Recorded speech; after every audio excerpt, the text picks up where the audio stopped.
बिस्मिल्लाहिर्रहमानिर्रहीम। देखिए, ये एक ऐसा मामला है कि जो हादसात का, ये एक बड़ा रेलवे के हवाले से मामला हर दौर के अंदर रहा।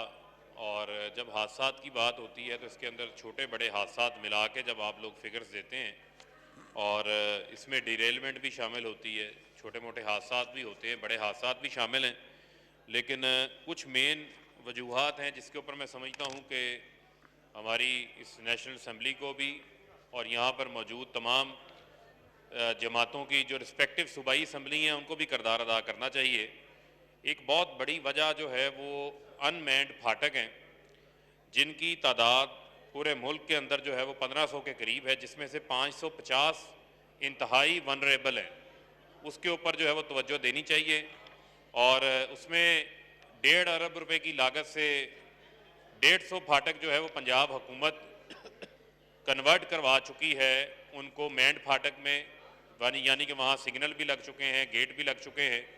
तो मेरी गुजारिश ये है कि हमारी जो मोअज़्ज़िज़ रुकन है, इनका ताल्लुक भी जो है वो सिंध से है, तो मैं गुजारिश करूँगा कि पीपल्स पार्टी ने भी कमिट किया हुआ है 56 करोड़ रुपया, लेकिन उसमें से सिर्फ 12 करोड़ रुपया दिया गया, जिसकी वजह से सिर्फ 45 में से 14 फाटकों को हम मैंड फाटक कर चुके हैं।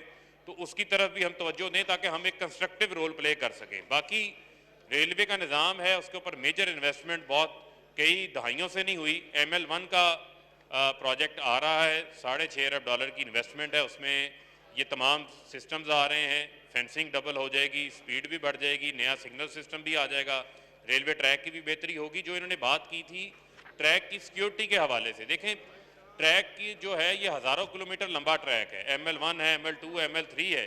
जिस एरिया की ये बात कर रहे हैं वो एरिया जो है वो वहाँ पर कोई नॉर्मल हालात नहीं है, लेकिन उसके बावजूद रेलवे की पुलिस है, लेकिन पुलिस की इतनी तादाद नहीं है कि वो चप्पे चप्पे के ऊपर बैठ के उसकी हिफाजत करे। तो हमें वहाँ पर सिक्योरिटी लॉ इन्फोर्समेंट एजेंसीज़ की भी मदद की ज़रूरत होती है, और वहाँ की जो सूबाई पुलिस है उनकी भी ज़रूरत होती है। तो ये हम सब का असास है, रेलवे आम आदमी की सवारी है, तो इसमें कोई पॉइंट स्कोरिंग नहीं है, सब ने मिलकर इसकी बेहतरी के लिए काम किया। अली गौर साहब प्लीज, सप्लीमेंट्री प्लीज। जी शुक्रिया जनाब स्पीकर। मैं एक तो थोड़ा सा लेट हो गया, मेरा एक क्वेश्चन भी शायद आया था, वो भी रेलवे से ही मुतलका था, लेकिन बहुत शुक्रिया आपने टाइम दे दिया। और आपका शुक्रिया ये भी अदा करना था कि आपने असम्बली का इजलास बुलाया 3 महीने के बाद, बहुत शुक्रिया इस पर भी। और जनाब स्पीकर, मैंने जब आदम स्वाति साहब मिनिस्टर बने हैं और इनके पास पोर्टफोलियो आया है, तो उस वक्त इन्होंने आते साथ एक बयान दिया था कि रेलवे के जो हालात हैं वो बड़े मखदूश हैं, और उनका इशारा शेख रशीद साहब की तरफ ही था। यकीनन कि ज़ाहिर है शेख रशीद साहब ने बातें तो बहुत की, लेकिन रेलवे की बेहतरी के लिए तो ये एक हकीकत है कि स्पीकर साहब कोई काम नहीं किया। क्वेश्चन क्या है प्लीज? क्वेश्चन ये है कि जो हमारे रूट्स, आपको पता है कि ये पाकिस्तान बनने से पहले का इदारा है जो हमें विरासत में मिला, और जो वो ML1 का प्रोजेक्ट है उसका इनिशिएटिव भी साबका हुकूमत ने, मियाँ नवाज शरीफ की गवर्नमेंट ने लिया, जो कि अभी तक स्टार्ट नहीं हो सका। जो रूट्स हमने कोरोना की वजह से, कोरोना का वजह से नहीं स्पीकर साहब, कोरोना का बहाना बना के बंद किए, वो रूट्स जो हैं वो आज तक बहाल नहीं हुए। एक हमारा ट्रैक है जो लाहौर से लेके शोरकोट तक, जिसमें मेरी तहसील तांदलिया वाला, जिसमें जड़ा वाला आती है, एक ट्रेन भी यकीन करें स्पीकर साहब नहीं चलती। और जो पैसेंजर बेचारे जिन्होंने लाहौर जाना होता है, तो ये क्यों नहीं रूट्स बहाल किए जा रहे हैं? और हमारे पार्लिमानी सेक्रेटरी साहब भी फैसलाबाद के, मेरा और इनका जिला एक है, ये अभी पीपल्स पार्टी से पैसे मांग रहे हैं। खुदा का खौफ करें, आप वफाकी हुकूमत है, कैसी बातें करते हैं? आपको कुछ प्लीज।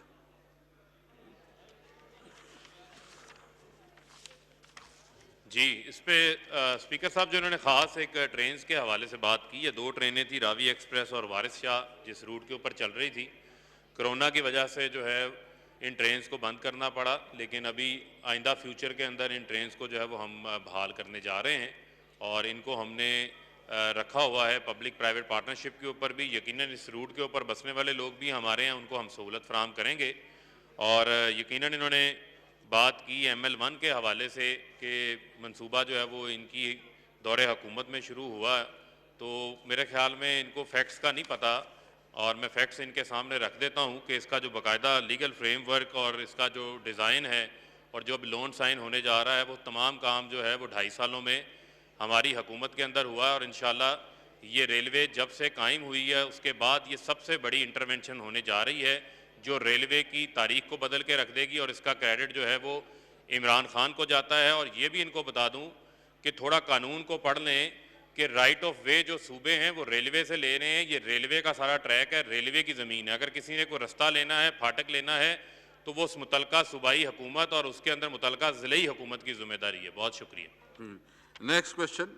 सवाल किया था जनाब स्पीकर, मैंने जुज अलिफ में पूछा था कि होम्योपैथिक डॉक्टर नुस्खा पर दवाई का नाम नहीं लिखते और इसका जवाब नहीं दिया गया। और जुज नंबर सी में भी पूछा था कि कंप्लेंट कौन सी वेबसाइट में दर्ज कराई जाएगी और वेबसाइट कब तक बनाई जाएगी, इसका जवाब भी नहीं दिया गया। और जुज डी में मैंने पूछा कि दवाओं की कीमत कब तक अद्वियात की बोतलों पर लिखी जाएंगी, जवाब नहीं आया। जनाब स्पीकर, मेरे सवाल का जवाब नहीं दिया गया तो मैं सवाल क्या करूं?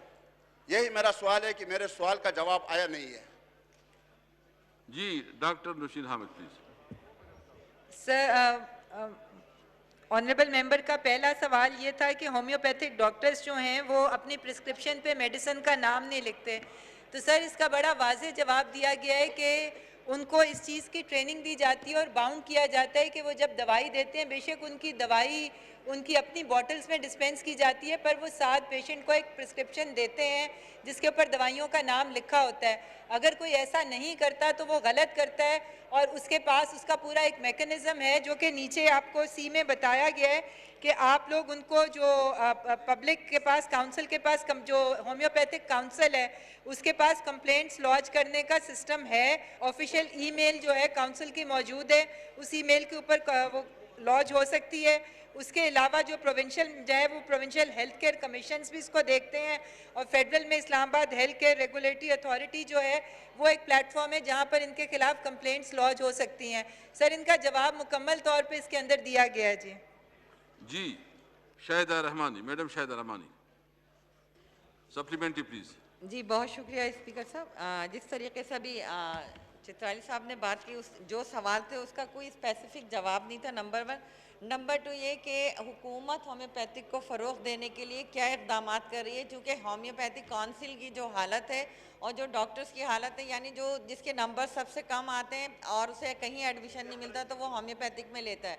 और फिर होम्योपैथिक की बिल्कुल ही जो है उसकी कोई पूछने वाला नहीं है।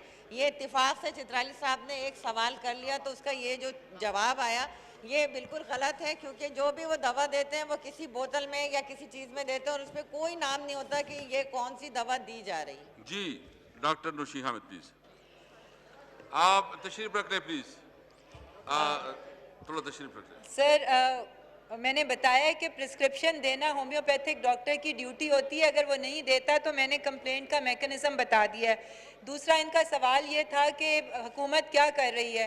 तो सर, मेरी इनसे दरख्वास्त है कि हम लोग एक बिल जो है वो सेनेट के अंदर हमारी हुकूमती मेंबर